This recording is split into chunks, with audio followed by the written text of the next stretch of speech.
તો અમરેલીના આખા જિલ્લામાં મેઘરાજાએ પધરામણી કરી છે। ખાંભા હોય, રાજુલા કે પછી જાફરાબાદ પંથક તમામ જગ્યાએ વરસાદનું આગમન થયું છે। ખાંભા ગીરના ગામડાઓમાં બીજા દિવસે પણ ધોધમાર વરસાદ છે। મોટા બારમણ, જામકા, દુધવાણા, ખાડાદર સહિતના ગામોમાં વરસાદ છે। જામકા ગામની શેરીઓમાં પણ વરસાદ વરસતા પાણી વહેતા થયા છે। જાફરાબાદ તાલુકાના ગ્રામ્ય વિસ્તારોમાં મેઘરાજાનું આગમન થઈ ગયું છે। વરસાદના આગમનને પગલે ખેડૂતોમાં ખુશીનો માહોલ છે।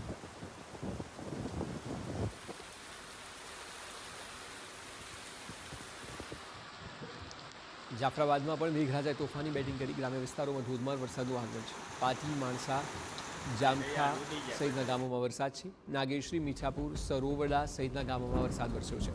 ધોધમાર વરસાદને કારણે નદી નાળાઓ છલકાયા છે। વરસાદના આગમનને પગલે ખેડૂતોમાં ખુશીનો માહોલ જોવા મળી રહ્યો છે।